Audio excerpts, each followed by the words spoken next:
बांधवांनो, संविधान संस्कृती व्याख्यानमालेअंतर्गत आज आपण संविधान संस्कृतीचे सण उत्सव या विषयावर चर्चा करू। संस्कृतीमध्ये सण उत्सव हा एक अत्यंत महत्त्वाचा पैलू असतो। सण उगाचच साजरा करायचा म्हणून माणसं करत नसतात। सण हे मानवी मनावर फार मोठे परिणाम करत असतात। मानवाच्या मनावर संस्कार करण्याची फार मोठी क्षमता सण उत्सवाच्या मध्ये असते। म्हणून संविधान संस्कृतीचा विचार करत असताना सण उत्सवांचा विचार करणं अत्यंत आवश्यक आहे। पहिल्यांदा आपण सण कशाला म्हणावं हे लक्षात घेऊ। सण माणूस करतो कसा, तर प्रामुख्यानं आनंददायकतेने सण साजरा केला जातो। सणाच्या दिवशी आनंद असतो, उत्साह असतो, चैतन्यदायी वातावरण असतो। म्हणून सण म्हणजे आनंद, आनंदी दिवस असंही आपल्याला म्हणता येऊ शकतं। पण आनंद कधी होतो माणसाला, केव्हा होतो, कशामुळे होतो? आनंद म्हणजे तरी काय? माणसाला सभोवतीच्या पर्यावरणातून, मग नैसर्गिक पर्यावरण असेल, सांस्कृतिक पर्यावरण असेल। नैसर्गिक पर्यावरण हे नैसर्गिक असतं, परंतु सांस्कृतिक पर्यावरण हे मानवनिर्मित असतं। सभोवतीच्या पर्यावरणाकडून माणसाला जेव्हा आनंददायक संवेदना होतात, माणसाचं मन जेव्हा उत्साही होतं, तेव्हा ते वातावरण उत्साहवर्धक, उत्सवी, सणासारखं अशा स्वरूपाचं वातावरण असतं। आणि अशा प्रकारच्या आनंदी उत्साही मानसिकतेमध्ये माणसं आल्यानंतर त्यांच्यावरती त्या अवस्थेमध्ये काही गोष्टी नक्कीच मनावर बिंबवल्या जातात, ठसवल्या जातात। असं सण उत्सवाच्या संदर्भामध्ये मोठ्या प्रमाणामध्ये होत असतं। निसर्गाच्या वातावरणाचा जर आपण विचार केला तर कोणत्या नैसर्गिक पार्श्वभूमीवर माणसाला आनंद होतो? कडक कडक उन्हाळा संपल्यानंतर मृग नक्षत्रामध्ये किंवा रोहिणी नक्षत्रामध्येच पहिला पाऊस धो धो धो धो पडतो, तेव्हा एक उत्साही मानसिकता निर्माण होते, मनामध्ये आनंद निर्माण होतो, मातीचा गंध सगळीकडे दरवळतो। एक आनंदाचं वातावरण निर्माण करणारं नैसर्गिक वातावरण।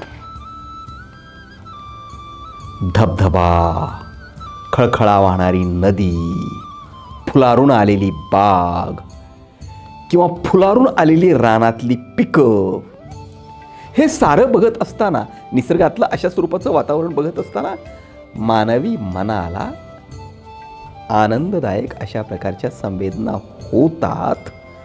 म्हणून माणसानं निर्माण केलेले जे सण आहेत ना, त्या सणांना भौगोलिक पैलू आहेत, ऐतिहासिक पैलू आहेत, दंतकथात्मक पैलू आहेत, ऐतिहासिक पैलू आहेत आणि पौराणिक पैलू देखील आहेत। असे अनेक पैलू असलेले सण आहेत। परंतु मला या सगळ्या गोष्टीवर जास्त वेळ द्यायचा नाहीये। थोडासा ओझरता उल्लेख करत करत संविधान संस्कृतीचे सण उत्सव काय असतील आणि ते सण उत्सव कशा पद्धतीने साजरे करायचे आहेत आणि त्या सण उत्सवाच्या साजरीकरणामधून आपल्याला संविधान संस्कृती भारतीयांच्या मनामनामध्ये कशा पद्धतीनं रुजवायची आहे, का रुजवायची आहे, या प्रश्नांच्या बद्दल आपल्याला अधिकची चर्चा करायची आहे। आपल्याकडं सामान्यपणे सण उत्सव म्हटलं की लोकांना धार्मिक संदर्भ आठवतो. धार्मिक संदर्भ, सणाला धार्मिक संदर्भ असतो. वेगवेगळ्या धर्मांचे वेगवेगळे सण असतात असं आपण म्हणत असतो. धर्म ही माणसानं निर्माण केलेली गोष्ट आहे. देश ही माणसानं निर्माण केलेली गोष्ट आहे. पण निसर्गानं निर्माण केलेल्या गोष्टीचे संदर्भ असलेले जे सण असतील ते सण महत्त्वाचेच असतात. हे आपणाला नाकारून चालणार नाही. काही सणांना शेतीविषयक संदर्भ असतात. त्या साऱ्या घटकांचा आपण विचार करूच. पण परंपरागत पद्धतीनं चालत आलेल्या सणांना अशा प्रकारचे काही पैलू जसे असतात त्याचप्रमाणे काही माणसांना अंधश्रद्ध बनवणारे पैलूही असतात. विषमतावादाचे पैलू देखील असतात. अनेक सण वर्तमानात संदर्भहीन झालेले असतात. अनेक सणांच्या मूळ उद्दिष्टामध्ये अनेक प्रकारच्या विकृती शिरलेल्या असतात आणि म्हणून ते सण विकृती शिरल्यामुळे टाकाऊ झालेले असतात किंवा हानिकारक बनत असतात. परंपरागत सणांच्या मध्ये अशा प्रकारचे जे सण असतील ते जर बंद केले तर वर्तमान माणसाचं काही बिघडणार नाही, संस्कृतीचं सुद्धा नुकसान होणार नाही. उलट संस्कृतीला नवे उपकारक अशा प्रकारचे धुमारे फुटू शकतात असं माझं स्वतःचं मत आहे. आपण परंपरागत संस्कृतीमध्ये जे वेगवेगळे सण आहेत त्या सणांची चिकित्सा केलीच पाहिजे.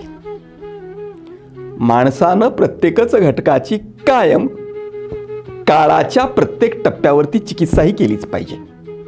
आणि चिकित्सा केल्यानंतरच माणसाला नव्या दिशेनं वाटचाल करता येते, विकासाच्या दिशेनं वाटचाल करता येते. परंतु ही चिकित्सा करत असताना सण उत्सवांच्या मध्ये सुद्धा, जुन्या परंपरेनं चालत आलेल्या सण उत्सवांच्या मध्ये सुद्धा जर काही चिरंतन मूल्ये असतील, मानवोपयोगी गोष्टी असतील, वर्तमानालाही उपयुक्त ठरणाऱ्या गोष्टी जर त्या सण उत्सवांच्या मध्ये असतील, चिकित्सा केल्यानंतर दिसून येत असतील, तर त्या गोष्टी वर्तमानातही मानवाला उपयुक्त आहेत. म्हणून त्या सण उत्सवांच्या मध्ये लोकांनी सहभागी झालं पाहिजे. उदाहरणार्थ काही चिरंतन मूल्य असतात, प्रेम, मैत्री, बंधुभाव, पर्यावरणाबद्दलची कृतज्ञता, पर्यावरणाच्या रक्षणाची भूमिका, असे काही महत्त्वपूर्ण पैलू जर असतील ना तर अशा प्रकारचे सण वर्तमानामध्ये सुद्धा साजरे करायला काहीही हरकत नाही.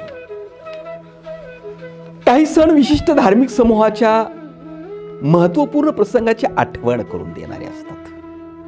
आणि सामान्यपणे भारतामध्ये हिंदूंचे सण, मुस्लिमांचे सण, ख्रिश्चनांचे सण, पारशी मंडळींचे सण, बौद्धांचे सण, जैनांचे सण अशा पद्धतीनं आपण त्या सणांच्याकडे पाहतो आणि त्या धार्मिक समूहांचे वेगवेगळे सण उत्सव आहेत. माझा मुख्य मुद्दा हिंदू, मुसलमान, शीख, ख्रिस्ती, जैन, बौद्ध, पारशी हे सारे असले तरी भारतामध्ये हे फक्त भारतीय आहेत. म्हणून भारतीय संविधानावर, त्याच्या पायावर उभं राहिलेलं भारत हे जे राष्ट्र आहे, या भारत नावाच्या राष्ट्राची म्हणून काही मूल्य आहेत. त्या मूल्यावर आधारलेले काही सण उत्सव आहेत.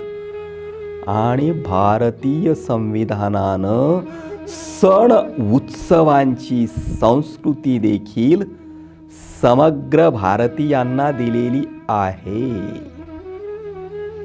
भारतीय संविधानानं समग्र भारतीयांना दिलेली सण उत्सवाची जी संस्कृती आहे तिच्याकडं भारतामधल्या विविध धर्माच्या उपासना करणाऱ्या मंडळींनी अजूनही पुरेसं गांभीर्यानं लक्ष दिलेलं नाही, हे माझं निरीक्षण आहे. नाताळ सण ख्रिश्चन साजरे करतात, हिंदू गुढीपाडवा, दसरा, दिवाळी, शिमगा, होळी, संक्रांत अशा प्रकारचे अनेक सण साजरे करतात. मुसलमान ईद साजरी करतात, बौद्ध बुद्ध पौर्णिमा साजरी करतात. या साऱ्या सणांच्या साजरीकरणामध्ये विशेषतः भारतीयांची मानसिकता जी दिसते, ती भारतीयांची मानसिकता आपापल्या धर्माचे सण आत्यंतिक उत्साहानं करणारी मानसिकता आहे.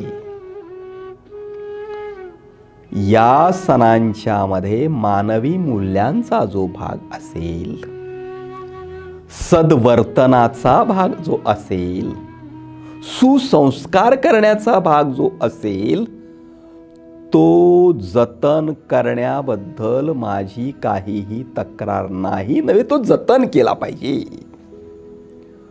परंतु कालबाह्य ठरलेले, अपायकारक ठरणारे सण उत्सवांच्या मध्ये जे वेगवेगळे घटक आहेत, ते टाकून देण्याच्या संदर्भात सुद्धा आता विचार करण्याची गरज आहे. आणि काही सण उत्सवांच्या संदर्भामध्ये माझं असं म्हणणं आहे की हे सण उत्सव आपल्या देशामध्ये रस्त्यावर धुडगूस घालायला प्रवृत्त करतात, ध्वनी प्रदूषण करतात, वायू प्रदूषण करतात, जल प्रदूषण करतात. असे हानिकारक असलेले जे सण आहेत किंवा सणांमध्ये आलेली ही जी हानिकारकता आहे आणि संस्कृतीचा प्रवाह कोंडून टाकण्याची, संस्कृतीच्या प्रवाहाचं डबकं बनवण्याची जी प्रवृत्ती काही सण उत्सवांच्या मध्ये भारतामध्ये आहे, त्यातून बाहेर येणं भारतीय संस्कृतीचा नव्यानं विकास करण्याच्या दृष्टिकोनातून अत्यंत महत्त्वाचं आहे असं मला स्वतःला वाटतं. उदाहरणार्थ हे स्पष्टपणाने सांगायला हरकत नाही की गणेशोत्सव नावाच्या उत्सवामध्ये अनेकविध स्वरूपाच्या विकृती घुसलेल्या तुम्हाला दिसतील. दुर्गा महोत्सवामध्ये अनेकविध प्रकारच्या विकृती घुसलेल्या आपणाला दिसतील.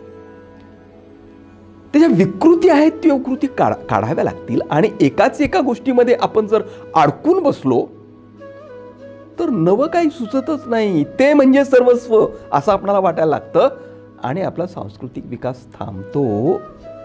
हेही आपण नीटपणानं लक्षात घेतलं पाहिजे. सर्वांनीच आपापल्या सांस्कृतिक सणांची नीटपणानं चिकित्सा केली पाहिजे. त्यातले मूल्यात्मक घटक जतन जरूर केले पाहिजेत, समाजहितकारी घटक जरूर जतन केले पाहिजेत. परंतु सण उत्सवांच्या मध्ये घुसलेल्या ज्या विकृती आहेत, ज्या हानिकारक गोष्टी आहेत, त्या दूर केल्या पाहिजेत. परंतु त्यासाठी लोक तयार नसतात, असं बऱ्याचदा मोठ्या प्रमाणामध्ये घडतं. मी संविधान संस्कृतीच्या सणांची जी संकल्पना मांडतो आहे, त्या सणाच्या संकल्पनेमध्ये अंधश्रद्धांचा भाग नाही, आंधळा प्रतिकात्मक भागही नाही. परंपरागत सणांच्या मध्ये बरेच असे सण आहेत की का करतो, कशासाठी करतो, याचा अर्थ काय काय वगैरे हे काहीच माहीत नसतं, पण माणसं परंपरेनं चालत आलंय म्हणून करत राहतात. संविधान संस्कृतीचे सण उत्सव संविधान संस्कृतीच्या पुरस्कर्त्या मंडळींनी, जे खरं म्हणजे भारतातला प्रत्येक माणूस संविधान संस्कृतीचा पुरस्कर्ता केवळ पुरस्कर्ताच नव्हे तर आचरणकर्ता बनला पाहिजे, हे माझं मत आहे. कारण संविधान संस्कृती ही अंधश्रद्धांवर आधारलेली नाही, कल्पितावर आधारलेली नाही, भाकड कथांवर आधारलेली नाही, कुठलाच काळाचा संदर्भ राहिलेला नाही, अशा प्रकारच्या संदर्भहीन गोष्टीवर आधारलेली नाही, तर वर्तमान जगण्याशी ज्याचा महत्त्वपूर्ण संदर्भ आहे, ज्यात बुद्धिवाद विज्ञानवाद आहे, अशा प्रकारच्या गोष्टी संविधान संस्कृतीच्या सणांमध्ये आहेत. कृतीमध्ये कृतज्ञता भाव, आदर भाव फार महत्त्वाचा असतो. संविधान संस्कृतीमध्ये सुद्धा कृतज्ञता भावाला आणि आदर भावाला महत्त्वाचंच स्थान आहे. ज्यांनी ज्यांनी आपल्यावर उपकार केले, ज्यांच्या कष्टामुळं, ज्यांच्या कर्तृत्वामुळं, ज्यांच्या त्यागामुळं, ज्यांच्या बलिदान आपल्याला आजचं हे आनंददायी जीवन प्राप्त आहे, त्यांच्याबद्दलचा कृतज्ञताभाव संविधान संस्कृतीमध्येही असलाच पाहिजे. संविधान संस्कृतीच्या सणाच्या संदर्भामध्ये मी अशी व्याख्या करतो, सण कशाला म्हणावं, तर आपल्या भारत देशाच्या इतिहासात घडलेल्या समग्र जन कल्याणकारी अशा प्रकारच्या महत्त्वपूर्ण घटनेचं, ती घटना ज्या तारखेला घडली त्या तारखे दिवशी प्रत्येक वर्षी स्मरण करणं, आठवण करणं आणि त्या घटनेकडून प्रेरणा घेऊन नव्यानं आपल्या आयुष्याची भक्कम प्रगतीच्या दिशेनं वाटचाल करणं म्हणजे सण साजरा करणं. अशा प्रकारची सणाच्या संदर्भामध्ये मी भूमिका मांडतो. आपण आपल्या देशामध्ये संविधान संस्कृतीचे सण कोणते आहेत हे आपणाला माहीत आहे, परंतु ते सण आपण उत्साहानं साजरे करत नाही आहोत. समग्र भारतीयांचे सामायिक सण आहेत. वेगवेगळ्या धर्माचे, वेगवेगळ्या समूहांचे वेगवेगळे सण असतील, ते त्यांनी त्यांच्या पातळीवरती करायला हरकत नाही, परंतु त्यामध्येही विकृत घटक जे असतील ते सोडलेच पाहिजेत. भारताचे, समग्र भारताचे, जे संविधानाच्या पायावर उभ्या असलेल्या या भारताचे, प्रजासत्ताक सार्वभौम भारताचे सर्वश्रेष्ठ सण कोणते आहेत, तर त्याचं सरळ सरळ उत्तर हे आहे की भारताचा स्वातंत्र्य दिन, भारताचा प्रजासत्ताक दिन हे संपूर्ण भारतीयांचे सर्वश्रेष्ठ राष्ट्रीय सण आहेत. आणि हेच संविधान संस्कृतीमधले देखील सर्वश्रेष्ठ राष्ट्रीय सण आहेत. आता माझा प्रश्न आहे की हे सर्वश्रेष्ठ राष्ट्रीय सण आपल्या देशामध्ये कोण साजरे करतं? त्याचं उत्तर आहे भारताचे हे जे सर्वश्रेष्ठ राष्ट्रीय सण आहेत, जे संविधान संस्कृतीचे सण म्हणून मी मानतो आहे, हे सण सरकार साजरे करतं. शाळा कॉलेज साजरे करतात, सरकारी कार्यालये साजरी करतात. हे याचं उत्तर मिळतं. लोक म्हणतात अहो आम्ही करतो ना, पण जरा बारीक निरीक्षण करा की आपापल्या धर्मपरंपरेच्या सण उत्सवामध्ये लोक जेवढ्या उत्साहानं सहभागी होतात, तेवढ्या उत्साहानं आपल्या स्वातंत्र्य दिनामध्ये आणि प्रजासत्ताक दिनामध्ये आपले लोक सहभागी होतात का, या तुलनेमध्ये लोकांचा उत्साह आपल्या सर्वश्रेष्ठ राष्ट्रीय स्थानामध्ये कमी असतो हेच उत्तर आपणाला मिळेल असं का व्हावं?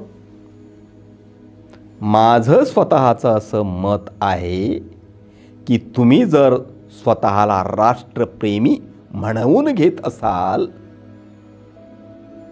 तर तुमचा म्हणजे भारतीय जनतेचा, समग्र भारतीय जनतेचा या राष्ट्रीय सणांच्या मध्ये उत्साहपूर्ण सहभाग असायला हवा, परंतु तो दिसत नाही हे माझं निरीक्षण आहे. असं का झालं?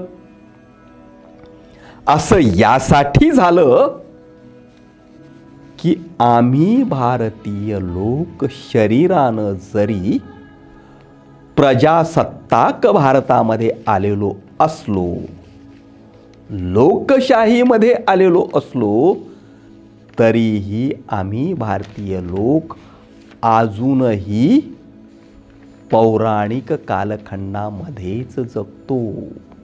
ज्या कालखंडाचा कुठलाही संदर्भ आज राहिलेला नाही अशा कालखंडामध्ये आपण जगतो आणि त्यामुळं आम्हाला बऱ्याचशा कालबाह्य झालेल्या गोष्टीतही उगाचच रममान व्हावं वाटतं. चिकित्सा न करता, अर्थ समजून न घेता सण उत्सवाच्या निमित्तानं अनेक प्रतिकात्मक गोष्टी आम्ही करत असतो.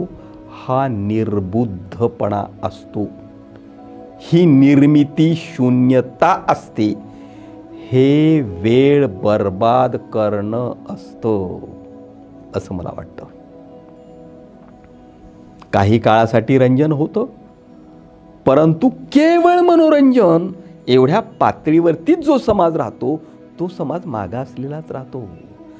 तुमच्या मनोरंजनाला वास्तवाची जोड असली पाहिजे, बुद्धिवादाची जोड असली पाहिजे, विज्ञानवादाची जोड असली पाहिजे.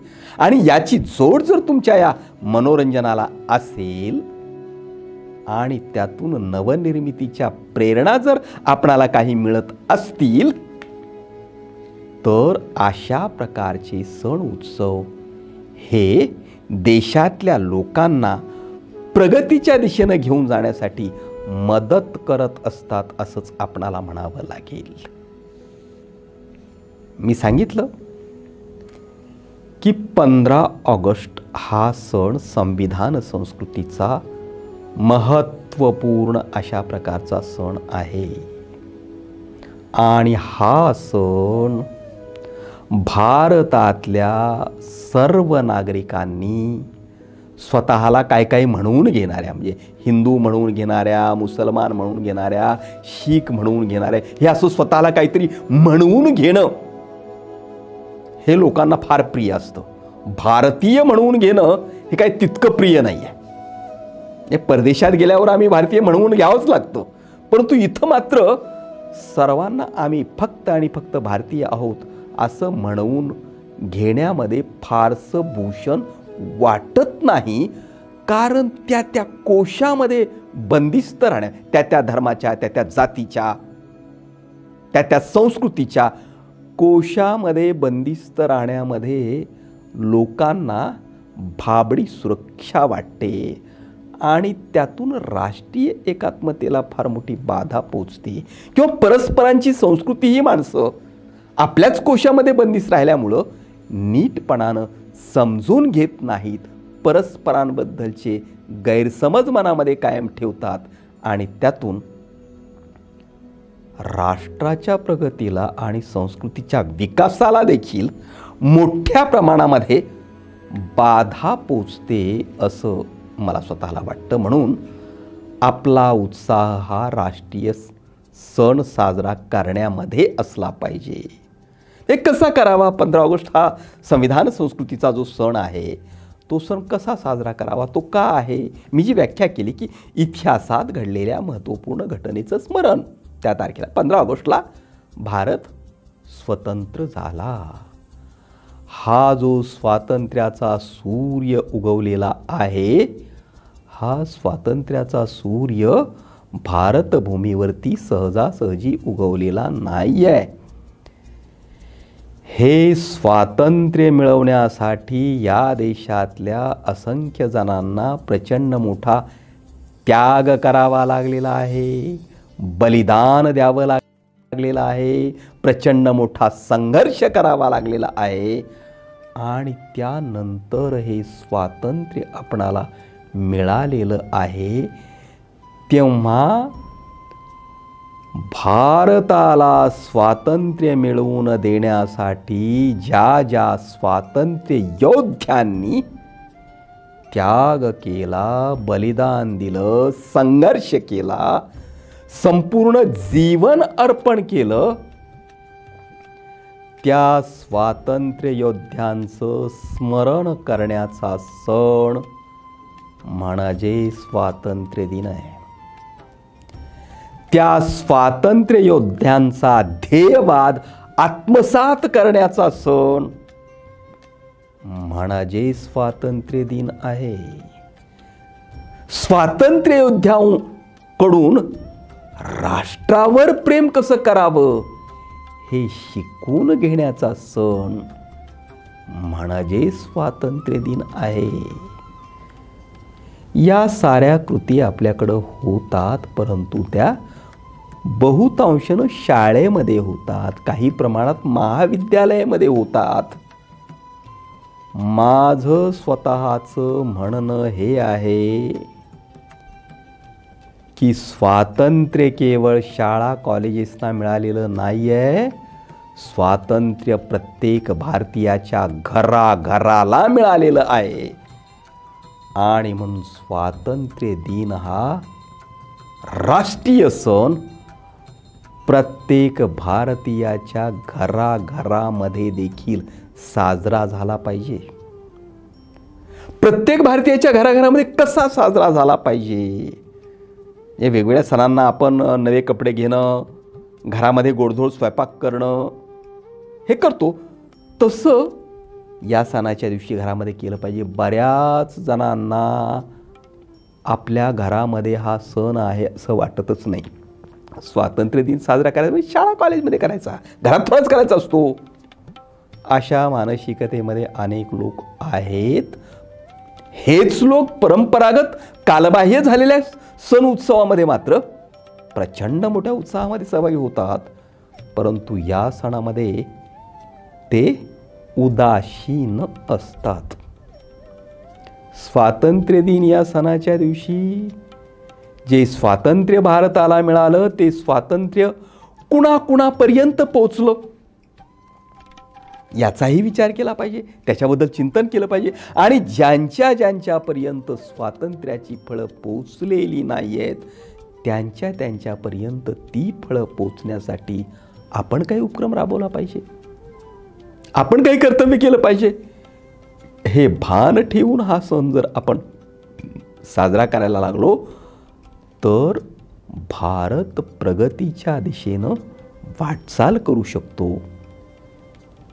आणखी हा सण साजरा करण्यासाठी आणखी एक गोष्ट आपणाला करता येऊ शकते. तुम्ही लक्षात घ्या की वेगवेगळ्या धार्मिक सणांचं साजरीकरण, त्याचा उत्साह 1, 2, 3 नव्हे त्यापेक्षा अधिक दिवस असतो. पण मला सांगा, स्वातंत्र्य दिन हा दिवस लोक किती दिवस साजरे करतात? शाळा कॉलेजमध्ये झेंडावंदनाला येणं कंपल्सरी असतं कर्मचाऱ्यांना आणि विद्यार्थ्यांना म्हणून. तिथे जाऊन झेंडावंदन करतात, झेंडावंदनाचं कर्मकांड करतात आणि संपतं. परंतु इतर काही सण असे आहेत की ते एक दिवस नव्हे अनेक दिवस साजरे होतात. मला हे म्हणायचं आहे की भारतीय स्वातंत्र्य दिवस हा राष्ट्रीय सण लोकांच्या मधून, केवळ सरकारकडून नव्हे, लोकांच्या मधून उत्स्फूर्तपणानं घराघरात, गल्ली गल्लीत, गावागावात किमान 7 दिवस का साजरा होऊ नये हा माझा प्रश्न आहे. या काळामध्ये गल्ली गल्लीत, घराघरात भारतीय स्वातंत्र्य योद्ध्यांची चरित्र वाचली जावीत. हे माझं म्हणणं. किती जण वाचतात? छोटी छोटी चरित्र सलग 7 दिवस एका स्वातंत्र्य योद्ध्याचं चरित्र वाचायचं, त्याला समजून घ्यायचं. किंवा या वर्षीच्या स्वातंत्र्य दिनाच्या दिवशी गांधीजींचं चरित्र वाचू आपण, नंतरच्या स्वातंत्र्य दिनाच्या दिवशी नेहरूंचं चरित्र आपण वाचू, नंतरच्या स्वातंत्र्य दिनाच्या दिवशी आपण सुभाषचंद्र बोसांचं चरित्र वाचू, नंतरच्या स्वातंत्र्य दिनाच्या दिवशी आपण सरदार पटेलांचं चरित्र वाचू, नंतरच्या स्वातंत्र्य दिनाच्या दिवशी आपण मौलाना आझादांचं चरित्र वाचू. त्यानंतर आपण आणखी वेगवेगळ्या राष्ट्रीय नेत्यांचं, स्वातंत्र्य योद्ध्यांचं चरित्र वाचू. असं आपण ठरवलं आणि या पद्धतीनं भारतातले लोक आपले सण उत्सव जर साजरे करायला लागले ना, तर भारत फार मोठ्या गतिमानतेनं प्रगती करू शकतो. हे आपण नीटपणानं लक्षात घेतलं पाहिजे. आणि या पद्धतीनं संविधान संस्कृतीचा हा एक महत्त्वपूर्ण जो सण आहे, तो सण आपण साजरा केला पाहिजे.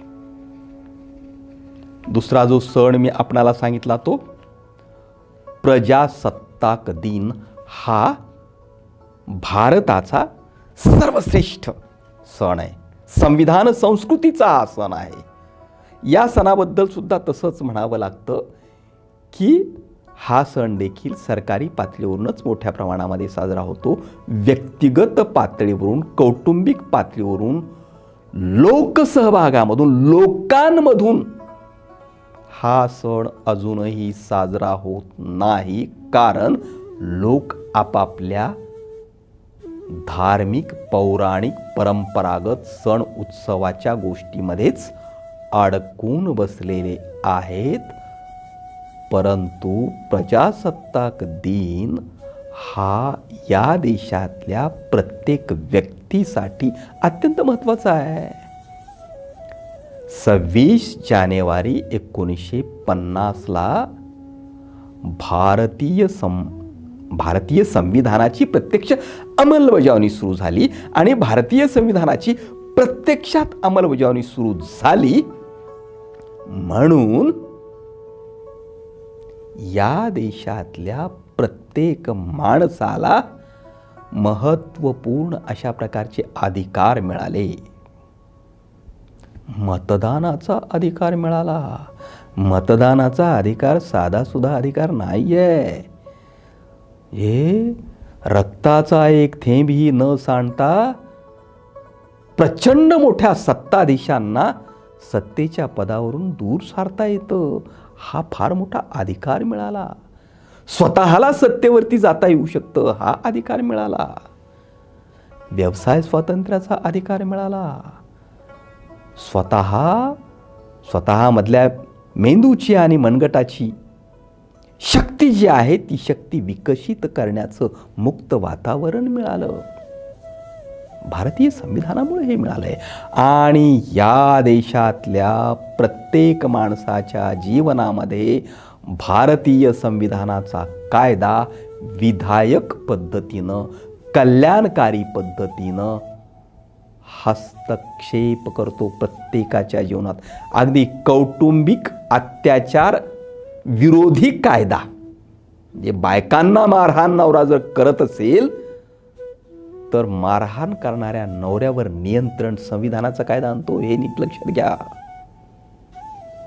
तुमच्या घरामध्येही काही अन्याय पद्धतीनं होत असेल, भांडणं होत असतील तर त्याला न्याय संविधानाच्या कायद्यानुसार तुम्हाला मागावं लागतो. पोलीस स्टेशनमध्ये जावं लागतं, न्यायालयामध्ये जावं लागतं. हा भारतीय संविधानानं उभा केलेला डोलार आहे. भारतीय संविधानानं हजारो हातांनी दिलेल्या देणग्यांबद्दल आपण कृतज्ञताभाव व्यक्त केला पाहिजे.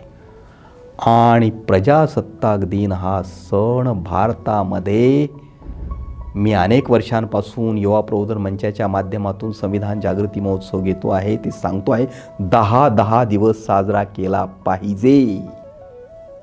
मी केवळ सांगत नाही, आमच्या युवा प्रबोधन मंचाच्या कार्यकर्त्यांच्या माध्यमातून हा सण 10-10 दिवस आम्ही साजरा केलेला आहे, करतो आहोत.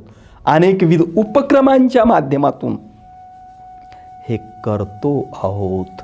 आणि माझी पद्धती प्रामुख्यानं नुसताच वाचाळपणा नव्हे, तर आधी केले आणि मग सांगितले, या पद्धतीची वाटचाल माझी आहे. समाज प्रचंड आहे, देश प्रचंड मोठा आहे आपला.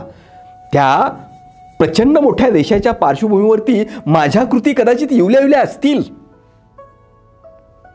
पण त्या कृती आपल्याला सांस्कृतिक अशा विकासाच्या नव्या दिशा देणाऱ्या आहेत, नवी पावलं टाकायला लावणाऱ्या आहेत, हे मी आपणाला नम्रपणानं सांगतो आहे. प्रजासत्ताक दिन कसा साजरा करावा, मी तो करतो आहे अनेक वर्षापासून. आम्ही जो प्रजासत्ताक दिन केला तो संविधान जागृती महोत्सव म्हणूनच केला. सामान्यपणे आम्ही युवा प्रबोधन मंचाच्या माध्यमातून 13 संविधान गौरव महोत्सव घेतलेले आहेत, अनेक संविधान प्रशिक्षण शिबिरं घेतलेली आहेत, संविधान जागरण फिरत्या व्याख्यानमाला घेतलेल्या आहेत. प्रमुख गोष्टी मी सांगतो की भारताचा सर्वश्रेष्ठ महोत्सव हा संविधान जागृती महोत्सव झाला पाहिजे. संविधान जागृती महोत्सवामध्ये भारतातला प्रत्येक माणूस सहभागी झाला पाहिजे. आज जे प्रचंड मोठा लोकसहभाग असलेले उत्सव वेगळेच आहेत. जे उत्सव लोकांना अंधश्रद्धच अधिक बनवतात, ते लोकशाही मूल्य रुजवत नाही आहेत, ते बुद्धिवाद विज्ञानवाद रुजवत नाही आहेत, ते नवनिर्माणाच्या प्रेरणा देणारे नाही आहेत.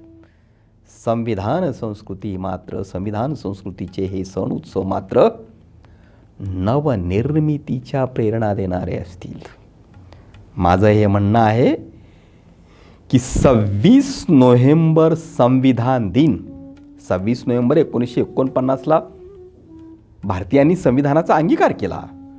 26 नोव्हेंबर हा संविधान दिन, इथपासून ते 26 जानेवारी हा प्रजासत्ताक दिन, या सलग 3 महिन्याच्या कालखंडामध्ये भारतीयांनी संविधान जागरण केलं पाहिजे.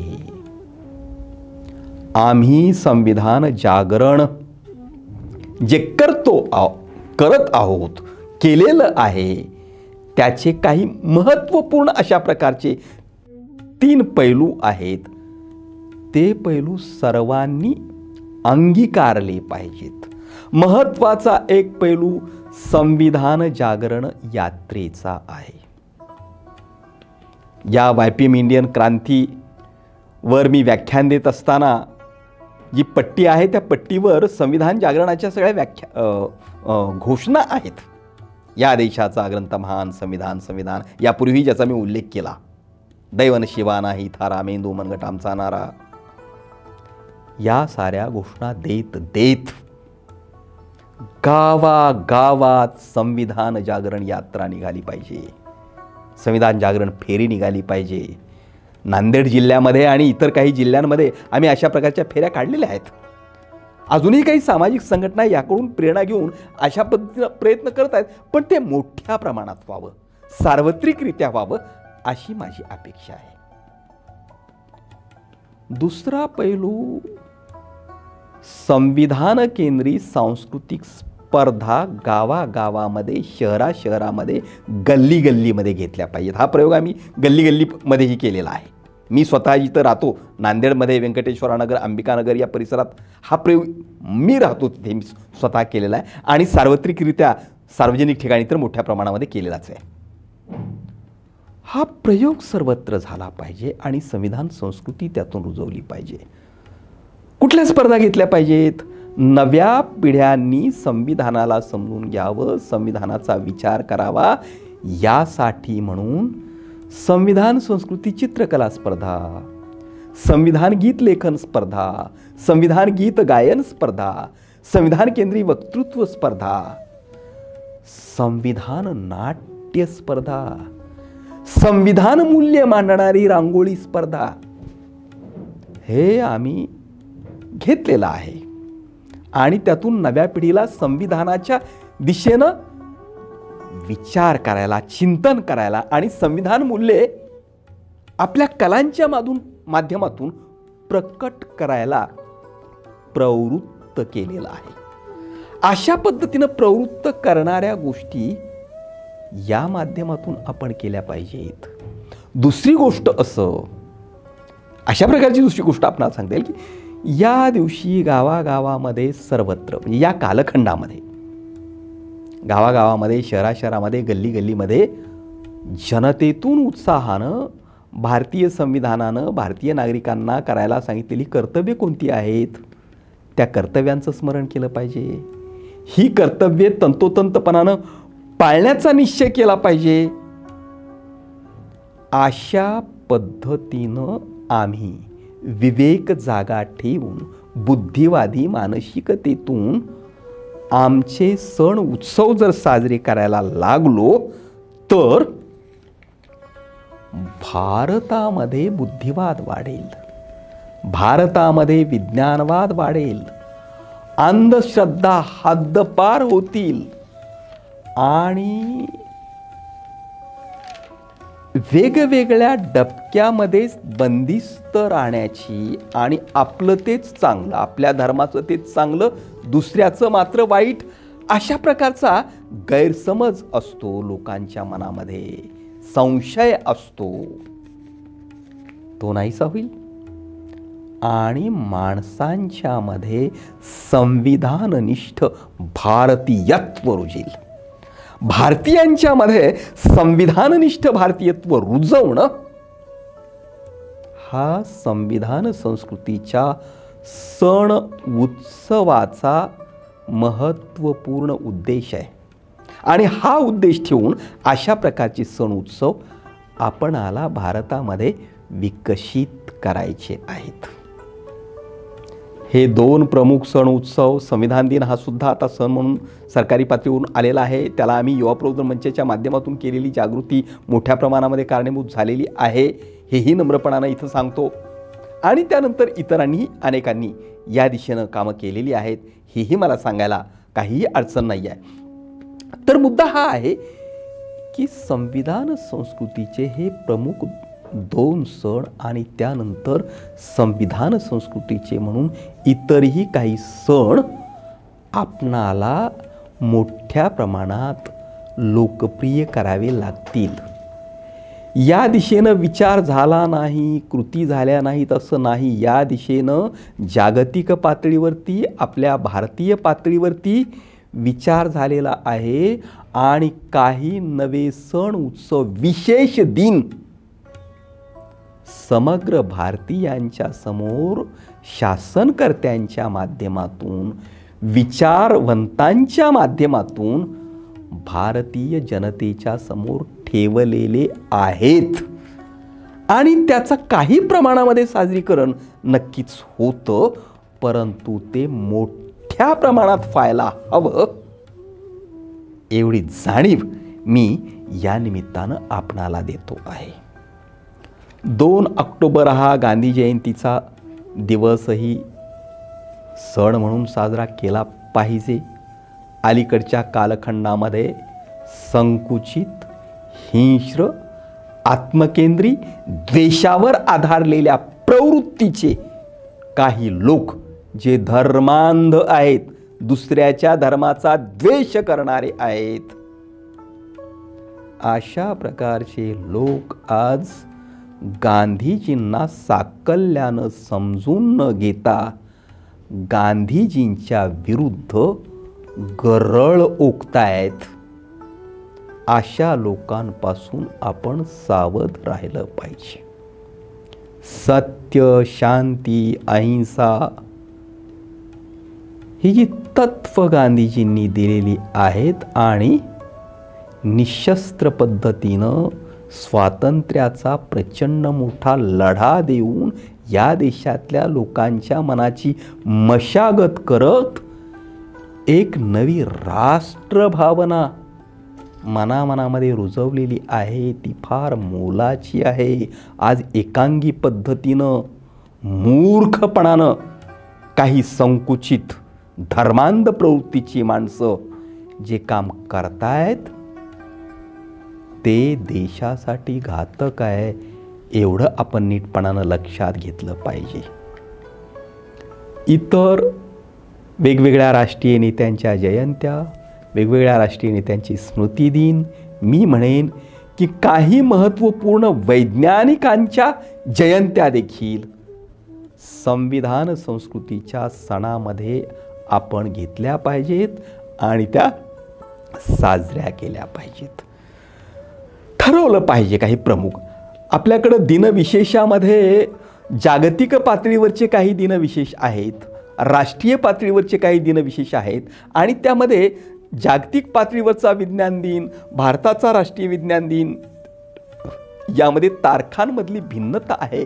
कधीतरी जरा एक आपणाला जागतिक पातळीवरच्या भूमिकेशी आपणाला जुळवून घ्यावं लागेल आणि त्या भूमिकेशी जुळवून घेऊन आपले हे सण आपणाला साजरे करावे लागतील, जे विवेकावर, बुद्धिवादावर, विज्ञानवादावर आधारलेले असतील, समतावादावर आधारलेले असतील, प्रागतिक स्वरूपाचे असतील. असे सण आपणाला साजरे करावे लागतील. भारतीय महिलांचा सावित्रीबाई फुल्यांची जयंती हा दिवस महिलांच्यासाठीचा उत्सवाचा दिवस, आनंदाचा दिवस म्हणून झाला पाहिजे. महिलांनी त्याच्यासाठी मोठ्या प्रमाणामध्ये पुढाकार घेतला पाहिजे. पण भारतीय महिला अजूनही अंधश्रद्धांमध्येच आहेत. पितृसत्ताक, पुरुषसत्ताक व्यवस्थेला पूरक ठरणारे सण, वटसावित्रीसारखे सणच या महिला साजऱ्या करतात.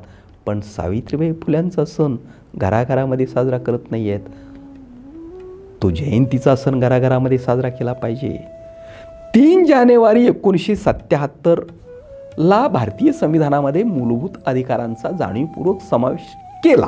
खरं म्हणजे गृहीत असं होतं की मूलभूत कर्तव्यांचा समावेश केला. गृहीत असं होतं की ज्यांना अधिकार मिळालेले आहेत ते कर्तव्य देखील करतील, परंतु राष्ट्राप्रती आमची काही कर्तव्य आहेत, ही कर्तव्ये आम्ही प्रामाणिकपणानं करत नाही आहोत. हे आपलं वर्तन राहिलेलं आहे आणि हे वर्तन बदलवण्यासाठी संविधान संस्कृतीचे नवे सण आपणाला साजरे करावे लागतील.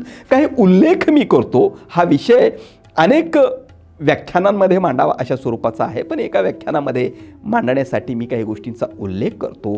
25 जानेवारी हा राष्ट्रीय मतदार दिन म्हणून 2014 पासून आपल्या निवडणूक आयोगानं साजरा करायला सांगितलेला आहे. संविधान संस्कृतीमध्ये हा देखील महत्त्वपूर्ण अशा प्रकारचा दिवस आहे. तो साजरा करण्याची प्रवृत्ती आपल्यामध्ये निर्माण झाली पाहिजे मोठ्या प्रमाणामध्ये. 28 फेब्रुवारी हा राष्ट्रीय विज्ञान दिन आहे. भारतातले वैज्ञानिक चंद्रशेखर व्यंकट रमन यांनी रमन परिणामाचा शोध लावला आणि 1930ला त्यांना पदार्थ विज्ञानामधलं नोबेल पारितोषिक मिळालं आणि यामुळं त्यांच्या स्मरणात भारताचा राष्ट्रीय विज्ञान दिन म्हणून साजरा केला जातो. भारतीयांना वैज्ञानिक बनण्याच्या प्रेरणा मिळाव्यात, नव्या पिढ्यांमधून नवे नवे वैज्ञानिक उदयाला यावेत, यासाठी आपल्या देशात हा सण म्हणून साजरा होणं गरजेचं आहे. परंतु होतो का? लोकांमधून होतो का? लोकांमधून हा होत नाही. केवळ सरकारनं सांगितलंय हा करावा, परंतु लोक करत नाही आहेत. 8 मार्च जागतिक महिला दिन आहे. तो काही प्रमाणामध्ये उपक्रम राबवून आपल्याकडे साजरा होतो, पण लोकांच्या मधून उत्स्फूर्तपणानं तो पुरेसा साजरा होत नाही. 23 मार्च 1931ला भगतसिंग, सुखदेव, राजगुरू यांना फासावर चढवलं गेलं. देशासाठी त्यांनी बलिदान दिलं. तो बलिदान दिवस म्हणून पाळावा अशा प्रकारची भूमिका आहे. त्याचं स्मरण आपण केलं पाहिजे. 14 एप्रिल बाबासाहेब आंबेडकरांची जयंती आहे. एकच एक समूह करतो, पण भारताला संविधान देणारा हा राष्ट्रनायक आहे. त्याची जयंती त्याच्या विचाराच्या प्रेरणा घेण्यासाठी समग्र भारतीयांनी साजरी करणं गरजेचं आहे. 3 मे जागतिक वृत्तपत्र स्वातंत्र्य दिवस आहे. अलीकडं वृत्तपत्र स्वातंत्र्याचं हनन होतं आहे. नवे वृत्तपत्र मीडिया स्वतःला काही भांडवलदारांना विकून घेतोय अशा प्रकारची चर्चा मोठ्या प्रमाणामध्ये आहे. सरकारला भांडवलदारांना अनुकूल अशा पद्धतीनं मीडिया जर काम करायला लागला तर लोकशाही कशी शिल्लक राहील, संविधान कसं शिल्लक राहील असा प्रश्न आहे. तेव्हा हा दिवस सुद्धा महत्त्वाचा आहे.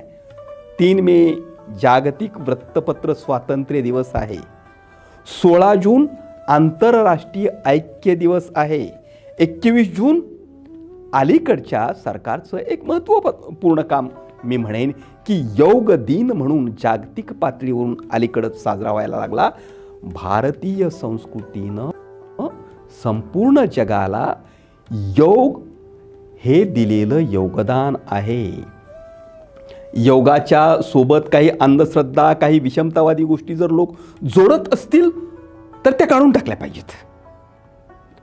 परंतु शारीरिक स्वास्थ्यासाठी, मानसिक स्वास्थ्यासाठी योग ही जी विद्या आहे ती महत्त्वपूर्ण आहे. आणि ती सुद्धा म्हणजे एक दिवस योगा करण्यापेक्षा रोजच योगासनं केली पाहिजेत. हा एक व्यायामाचा प्रकार म्हणून आपण केला पाहिजे. शरीर स्वास्थ्याचा, मानसिक स्वास्थ्याचा प्रकार म्हणून आपण केला पाहिजे. आणि शरीर मानसिक स्वास्थ्य हे महत्त्वपूर्ण असतं याचीही जाणीव आपण ठेवली पाहिजे. 17 जुलै जागतिक न्याय दिन आहे.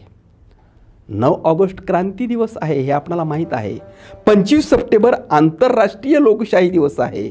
10 नोव्हेंबर आंतरराष्ट्रीय विज्ञान दिवस आहे. मी हे म्हणालो की आंतरराष्ट्रीय आणि राष्ट्रीय यामध्ये ज्या तारखांचा बदल आहे तो जरा कमी करावा लागेल आपणाला आणि नव्या तारखा आपणाला नक्की ठरवाव्या लागतील की त्याचा समन्वय काय करावा लागेल.